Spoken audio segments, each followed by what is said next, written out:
Boa noite a todos. Quero agradecer a presença de vocês, mesmo que virtualmente. E vamos então iniciar com a nossa oração, né? Vamos acalmando, acerenando o nosso coração, pensando no Mestre Jesus, agradecendo a Ele a oportunidade de mais uma vez, mesmo que virtualmente, estarmos reunidos em Seu nome, para falarmos sobre o Seu amor, sobre os Seus ensinos.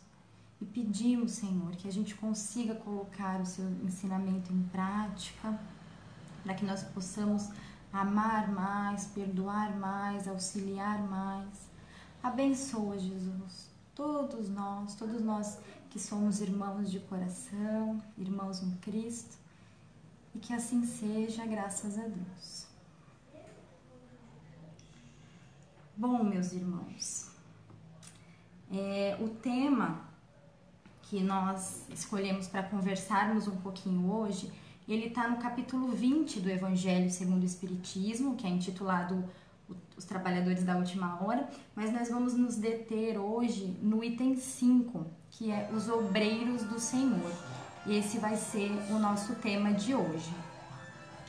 E para que a gente possa conceituar melhor, né, esse nosso estudo, nós vamos voltar um pouquinho no tempo, ali 2000 anos atrás, lembrando de Simão Pedro.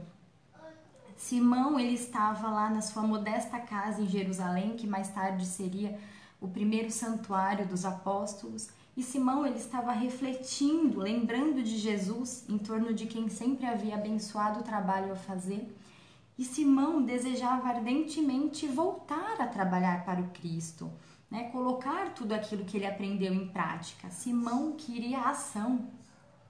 Então, ele começou a fazer uma prece muito ardente, que lágrimas lhe escorriam dos olhos. Ele estava suplicando aos céus a bênção de poder servir novamente. Então, o mestre apareceu para ele.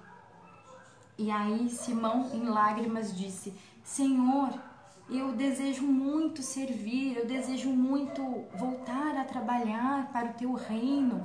Eu deixei de ser um pescador porque você me disse que eu seria um pescador de almas. Quando, Senhor, você vai enviar abençoado serviço para as minhas mãos? E aí o mestre, muito compassivo, com um olhar de muito amor, disse para ele: amanhã, Simão, amanhã. Então, o antigo pescador, ele esperou o dia seguinte e ele acordou muito encorajado, muito feliz, porque aquele seria o dia que o Senhor lhe enviaria trabalho. Então, ele se deteve ali nos afazeres domésticos, porque ele queria deixar a sua casa muito bonita, estava enfeitando a sua singela sala com rosas orvalhadas do amanhecer, ele estava deixando a sua casa muito bonita para receber o Senhor e o bendito serviço que ele lhe enviaria. Mas Simão se assustou porque na sua porta estavam dando vários murros fortes, e aí quando ele foi ver o que estava acontecendo, ele deixou passar pela porta um homem ali seminu, de expressão muito angustiada, enquanto lá fora tinha populares, tinha polícia lhe esperando, e esse recém-chegado estava clamando por auxílio, por ajuda, mas Simão reconheceu. Ele era Joachás, ele era um ladrão, um malfeitor. E aí Simão olhou para ele e falou assim: eu vou te socorrer porque você não passa de um ladrão, ponha-se daqui para fora. E aí Simão o expulsou. E aí, muito contente consigo mesmo por ter expulsado o ladrão e colocando toda a sua expectativa do dia no serviço que Jesus ia lhe enviar, ele voltou ali a se devotar aos serviços domésticos.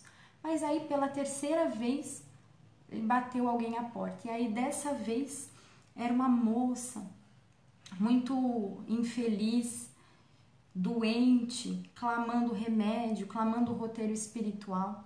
E aí Simão olhou para ela e também a reconheceu. Ela era Júnia, ela era uma linda mulher grego-romana, mas que ali em Jerusalém ela se fazia de estranha flor do prazer. Então Simão olhou para ela e disse: aqui não, o teu lugar é lá na praça pública, onde todos possam te lançar no rosto o desprezo e a ironia. Então, muito envergonhada, muito triste, ela foi embora. E aí Simão continuou esperando a missão do dia, mas ele já começou a ficar um tanto aflito, porque já estava anoitecendo. E aí, pela terceira vez, lhe bateram a porta. E aí, dessa vez, quando ele abriu a porta, caiu aos seus pés o Jarim, que era um bêbado sistemático, estava pedindo refúgio, porque tinha uma malta de jovens cruéis que estavam lhe apedrejando. Então, ele pedia para que Simão lhe ajudasse. Mas aí Simão olhou para ele e falou assim, muito revoltado: você é um infame, não ofendas o recinto do mestre com o teu vômito. E expulsou Jarim quase que a pontapés. E aí Simão, foi ficando muito entristecido porque caiu a noite e Jesus não tinha lhe mandado o prometido serviço. E mais uma vez ele se pôs a repetir as preces, orando, clamando ao Senhor serviço. E mais uma vez Jesus, muito misericordioso, apareceu para Simão. E aí Simão, chorando, disse: Senhor, eu aguardei todo dia sem que você me enviasse o serviço prometido. E aí Jesus disse para ele num tom de amargura: como não, Simão? Por 3 vezes hoje eu te roguei que me auxiliasse, mas você não me ouviu. E aí, como que Simão fosse ficando envergonhado, porque lembrou do que tinha acontecido durante o dia, Jesus falou: de manhã eu te enviei Joachás, um desventurado irmão mergulhado no crime. Você poderia ter ajudado, renovado a existência dele, as esperanças, mas você o expulsou.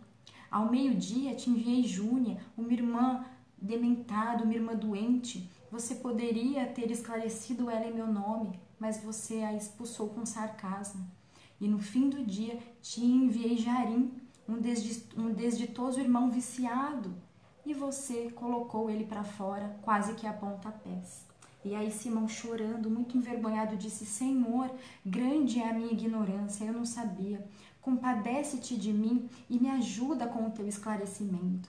E aí Jesus, envolto de tanta luz, de tanto amor, acariciou a cabeça do apóstolo e disse: Simão, quando você quiser ouvir a minha palavra, lembre-se de que o Evangelho tem a minha palavra.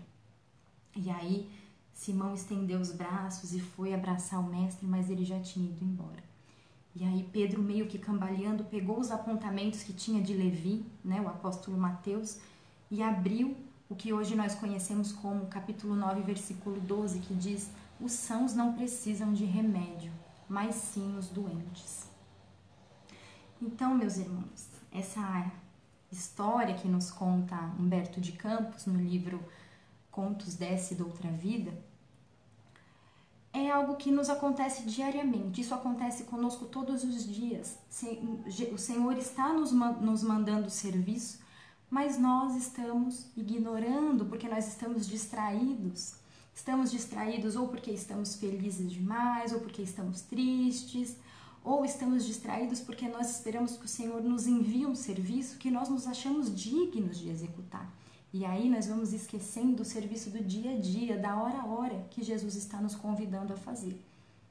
Nós, muitas vezes, olhamos para um irmão e por nós nos acharmos tão superior, tão melhores a eles, nós não auxiliamos, nós não achamos que esse irmão é digno do nosso auxílio. E aí nós podemos lembrar, por exemplo, da parábola que Jesus fala lá em Mateus 25, que ele diz assim: quando o Filho do Homem vier a sua glória e sentar no seu trono, colocará as ovelhas à sua direita e os bodes à sua esquerda, e dirá aos que estão à sua direita: eu tive fome e me deste de comer, eu tive sede e me deste de beber, pois tudo aquilo que fizeste a esses meus irmãos pequeninos é a mim que está fazendo.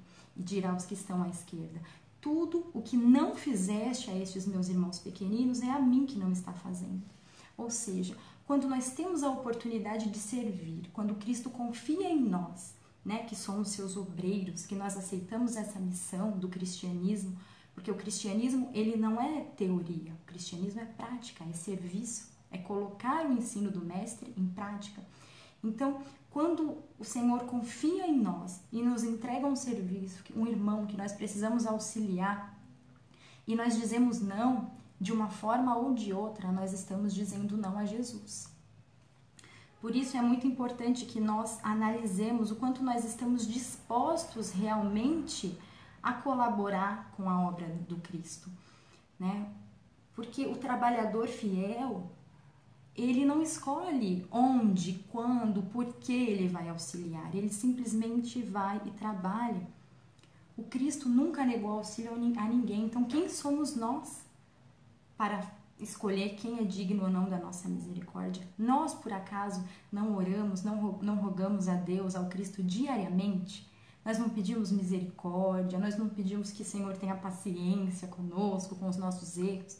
Então, da mesma forma, nós devemos ter essa misericórdia e essa paciência com os irmãos que nos chegam pedindo auxílio. Porque hoje, né, nós aceitamos trabalhar para o Cristo, depois de séculos de negação, Cristo nos chamando, nos convidando ao serviço e nós dizendo não, hoje nós finalmente aceitamos. E nós somos esses trabalhadores da última hora. E assim como a nossa hora chegou, porque Cristo não esquece de ninguém, a hora desses irmãos que estão cometendo erros tão terríveis, tão difíceis de acreditar, também vai chegar, porque Jesus não esquece ninguém. E nós somos a prova disso, por isso que hoje nós estamos aqui conversando sobre ele, tentando ser melhor, né? E se nós temos essa consciência um pouco melhor que nós temos hoje, nós podemos ter certeza que é muito mais por misericórdia e amor de Jesus por nós do que por nosso próprio mérito. Na nossa evolução moral, nós temos pouco mérito ou quase nenhum. Essa é a verdade, é mais amor e misericórdia. Porque se nós formos olhar dentro de nós mesmos, nós vamos ver o quanto ainda de ciúme, de inveja, de ira nós temos, né? Então, quando chegar o momento de auxiliar, nós que nos consideramos espíritas cristãos, nós que já conhecemos a palavra de Jesus, nós devemos deixar o nosso julgamento de lado e ir trabalhar, né? Porque, e assim, auxiliar esses irmãos de forma nenhuma é compactuar com o mal, com o erro, é simplesmente entender que ninguém é completamente mal, da mesma forma que nós ainda não somos completamente bons, porque se fôssemos, nós não hesitaríamos nem por um segundo em agir com caridade, em agir com fraternidade, né? Quando, por exemplo, nós vemos alguma notícia muito revoltante, ou quando alguém nos conta, né, alguma coisa, nós podemos agir de duas formas. Nós devemos orar, né, para que possamos ajudar aquela situação da melhor forma possível, aquela situação já aconteceu, então nós devemos orar para rogar ao Senhor para que ajude, abençoe aqueles irmãos, para que ajude aquela situação, né? Porque quando nós estamos vibrando no bem, vibrando no amor, nós estamos nos juntando com vários outros corações que também vibram como nós. Ou seja, o bem, o amor, ele é muito poderoso. Então nós vamos estar auxiliando muito naquela situação, na redenção desses nossos irmãos. Porque como diz Tiago Menor na sua carta, a oração do justo pode muito em seus efeitos. Então se nós sabemos que nós estamos fazendo tudo o que nós podemos, que nós estamos tentando trilhar o caminho do bem, nós estamos angariando tantos amigos, nós estamos conquistando tantos corações no meio do caminho, que quando a nossa oração chegar no alto, os nossos amigos espirituais, eles não vão hesitar em nos ajudar. Portanto, a nossa oração, a nossa vibração, ela vai ter muito poder, ela vai ajudar muito. Portanto, quando chegar até nós uma situação difícil, uma fofoca, nós devemos calar o julgamento, né, de falar, mas deveria acontecer isso, deveria acontecer aquilo, eu não faria isso, sabe, evitar qualquer tipo de julgamento e orar, porque a nossa oração, a nossa vibração ajudará muito. Mas se nós, né, não acharmos que nós, por algum motivo, nós não formos capazes de fazer isso, nós devemos ao menos calar todo o julgamento que nós tivermos para fazer. Então, isso nós devemos simplesmente mudar de esquecer aquilo que aconteceu, sabe? Ir ler alguma coisa, assistir outra coisa, mas esquecer aquilo que está acontecendo para que a gente não vibre negativamente, para que a gente não julgue, porque da mesma forma que o bem é muito poderoso, o mal também vai ter os seus seguidores. Então, nós vamos estar contribuindo negativamente para aquela situação que já não está nada fácil, né? Nós vamos estar atrapalhando os obreiros do Senhor que estão trabalhando para o bem. Então, se não pudermos ajudar, não vamos atrapalhar. Por isso, falar mal, maldizer, amaldiçoar, isso tem um poder também incrível, mas um poder para o mal. E prejudica, antes de tudo, a nós mesmos, porque está saindo de nós mesmos. Então, nós devemos não fazer esse tipo de coisa. E, citando mais uma vez Pedro, na sua segunda carta, ele diz assim: ao passo que os anjos, embora superiores em força e poder, não pronunciam contra eles julgamento blasfemo na presença do Senhor. Ou seja, aqui Pedro está nos falando que os anjos, né, os espíritos superiores, eles nos veem e eles sabem que nós somos materialistas, nós temos muitos vícios, mas eles não usam o tempo deles falando mal da gente e como eles são superiores, não.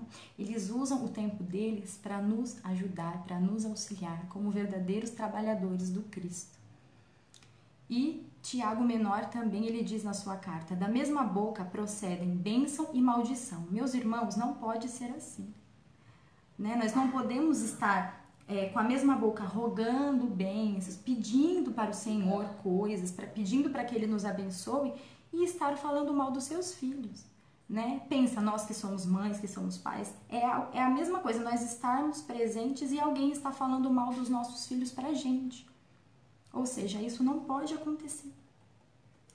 E como nós dissemos, nós hoje estamos falando um pouquinho sobre o item 5 do capítulo 20, nós vamos ler ele na íntegra, porque ele é bem curtinho, eles são só 3 estrofes, para a gente poder comentando melhor e entender, né, melhor a importância e a missão dos obreiros do Senhor. E esse item 5, quem dita ele é o Espírito da Verdade. E aí ele começa dizendo assim: aproxima-se o tempo em que se cumprirão as coisas anunciadas para a transformação da humanidade. Ditosos serão os que houveram trabalhado no campo do Senhor com desinteresse e sem outro móvel senão a caridade. Seus dias de trabalho serão pagos pelo centro do esperado. Ditosos os que hajam ditos a seu irmão: trabalhemos juntos e unamos os nossos esforços, a fim de que o Senhor, ao chegar, encontre acabada a obra, porque o Senhor lhes dirá: vinde a mim, vós que sois bons servidores, vós que soubestes impor silêncio aos vossos ciúmes e às vossas discórdias, a fim de que daí não vieste dano para a obra. Então, como diz Emmanuel, o céu para nós começa aqui na terra. A nossa escalada divina começa aqui na terra, trabalhando para o Senhor. Né? Como nós estamos, tendo o que nós temos. Jesus confiou o trabalho para nós agora. Então, uma frase de compreensão, um sorriso afetuoso, uma prece e até um pensamento de auxílio. Esses são os primeiros passos na direção do paraíso que nós tanto intentamos atingir. Né? Então, para sermos obreiros do Senhor, nós precisamos estar lutando a todo momento contra os nossos vícios, agindo de acordo com aquilo que Jesus nos ensinou, porque tudo aquilo que nós já aprendemos é aquilo que nós temos a obrigação de colocar em prática, né? E ajudar na obra do Senhor também é cuidar de si, mas não com aquele excesso de amor próprio que vira vaidade, mas estudando, né? Porque como Jesus disse a Simão Pedro, se quisermos ouvi-lo, basta lermos o Evangelho, porque o Evangelho tem a sua palavra. Então, para que não aconteça conosco, né, mais vezes do que já acontece, aquilo que aconteceu com Simão Pedro, nós precisamos estar sempre dispostos ao estudo, porque aí nós não vamos ser pegos desprevenidos, nós vamos saber como agir, nós vamos saber o que fazer. Por isso, ser obreiro também é cuidar de si, cuidar do nosso coração, da nossa mente, né, estudarmos o Evangelho, porque assim nós vamos nos fortalecer e conseguir fortalecer o próximo. E aí ele continua dizendo assim: mas ai daqueles que por efeito das suas dissensões houverem retardado a hora da colheita, pois a tempestade virá e eles serão levados no turbilhão, clamarão graça, graça.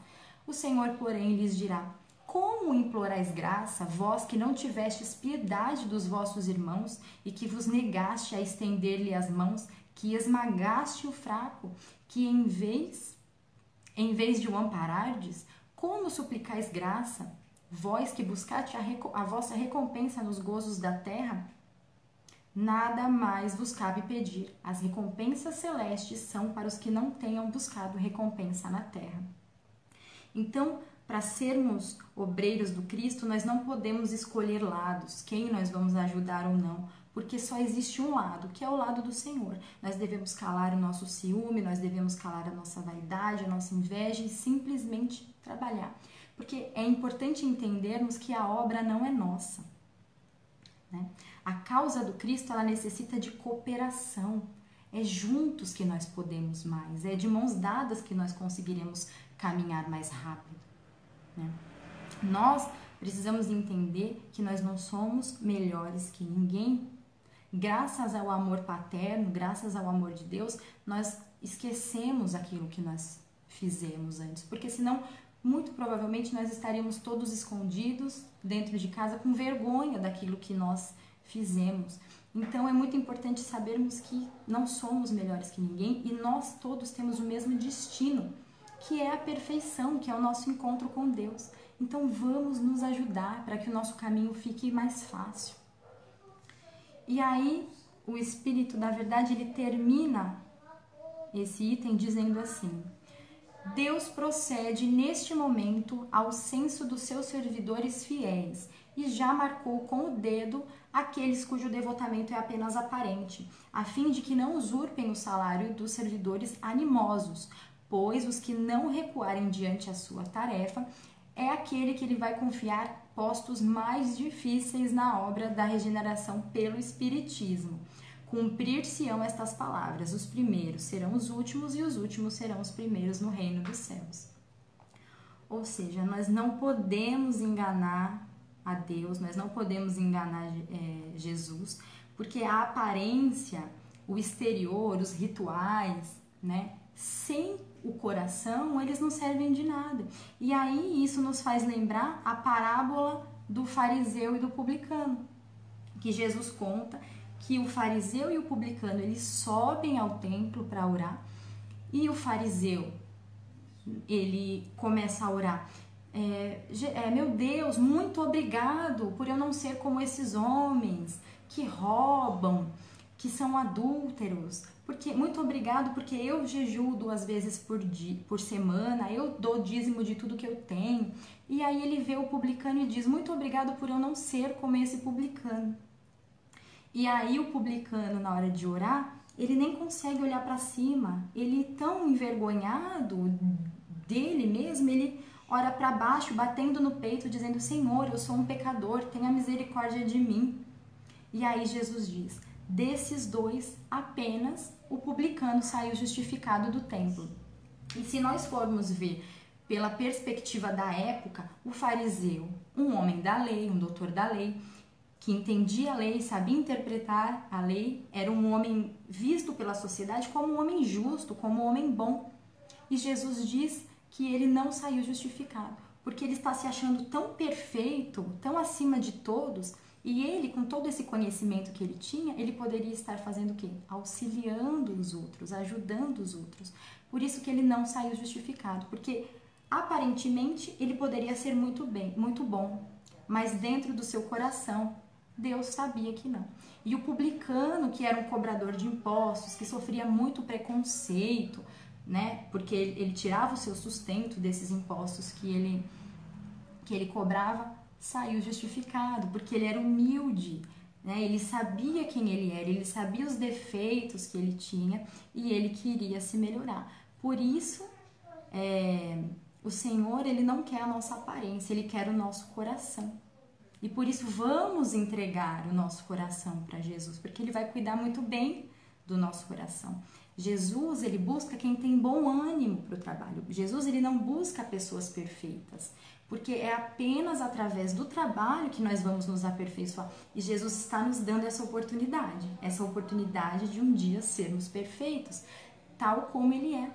Jesus, quando ele busca os apóstolos, ele não busca pessoas perfeitas, ele busca pessoas normais, pescadores, para mostrar que é possível, nós somos capazes, né, de vencer os nossos vícios, as nossas paixões, nós somos capazes de amar, de perdoar, Basta que nós tenhamos esse bom ânimo. A única coisa que Jesus nos pede é bom ânimo. Jesus não nos pede dinheiro, Jesus não nos pede nada, né? Ele nos pede bom ânimo.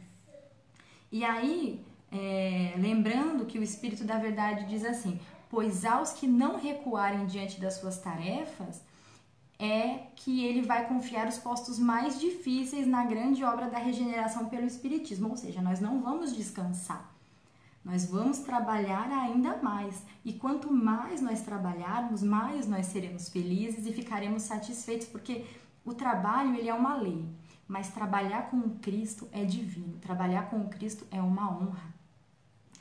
Portanto, meus irmãos, para finalizarmos e para termos certeza, né, de que nós devemos servir sempre, que nós devemos trabalhar sempre, independente da situação, sempre devemos tentar colocar o Evangelho do Cristo em prática, mesmo que seja difícil, né? No começo nós vamos fazer de forma mecânica, essa parte de não julgar, não pensar mal, né? Vai ser de uma forma mecânica, porque o nosso instinto ainda é de julgar, ainda é de falar mal. Mas conforme nós vamos, sabe, nos pressionando para não fazer, isso vai virar uma coisa natural. Porque nós estamos colocando em prática e estamos estudando. Então, Jesus, com certeza, aos poucos, ele vai ganhando o nosso coração de uma forma integral.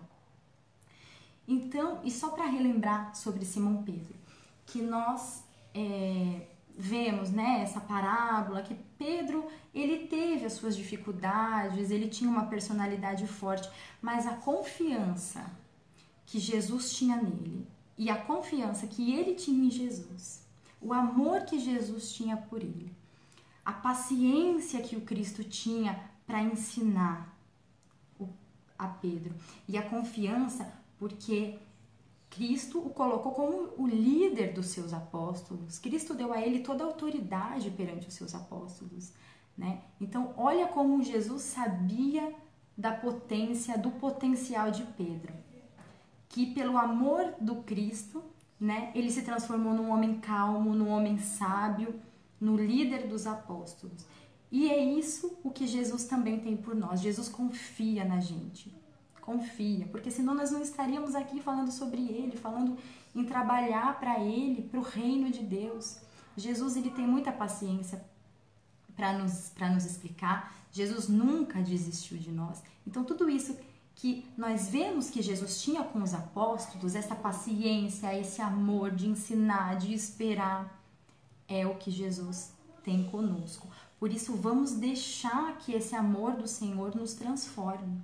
E vamos honrar esse ensino que Jesus deu a vida para nos passar, vamos colocar em prática, auxiliando os nossos irmãos que ainda, por algum motivo, estão no caminho mais errado.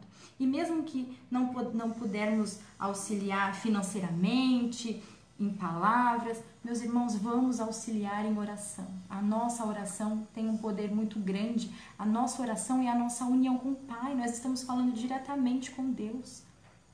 Vamos fazer a nossa parte como obreiros do Senhor.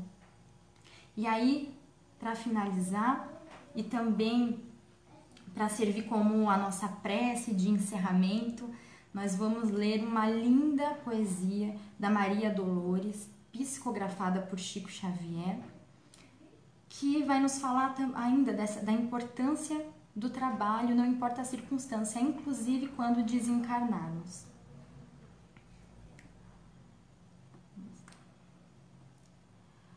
Essa poesia se chama O Regresso de Simão Pedro. Simão Pedro desperta além da vida humana, retoma pouco a pouco as forças da memória. Terminara, por fim, a luta insana, do flagelo por grande pesadelo. Recorda a cruz do fim, levantada ao avesso, que aceitara na terra por vitória. Sabe que está no além, pensando em recomeço do próprio apostolado. Onde estaria o mestre sempre amado e os outros companheiros, de ânimo nobre e forte, que o haviam no mundo precedido, sob a perseguição sem pausa e sem sentido, ao encontro da morte? a brisa da manhã suave e cristalina trazia-lhe perfume ao leito novo e alvo. Indagara Simão, que surpresa teria? Tocou o próprio corpo, achou-se são e salvo, e chorava, enlevado, em suprema alegria. Alguns instantes mais e ouviu enternecidamente cânticos de louvor e saudação. Alguém surgiu à porta de repente, envolto em doce luz, ao doar-lhe conforto e proteção. Pedro entendeu quem era e bradou-lhe: Jesus! Erguendo-se em seguida, leve e aljo gritou: Ave, Senhor da vida! Cristo abeirou-se dele e enlaça-lo sorrindo. Depois vieram outros companheiros, instrutores, amigos, mensageiros, do júbilo, fazendo o festival mais lindo. Pedro enxergou feliz os vergéis exteriores, eram jardins imensos, recheados de flores. Em profunda euforia, o ditoso Simão tomou a si a mão que Jesus lhe estendia e disse, quase em pranto: Senhor, estou cansado. Não mais me distancies do teu lado. Te trago comigo a dor dos que moram no mundo, aquele imenso caos, cada vez mais profundo, de penúria, fadiga e sofrimento. Não desejo perder as luzes que hoje alcanço. Permite-me, Senhor, ficar contigo neste celeste abrigo.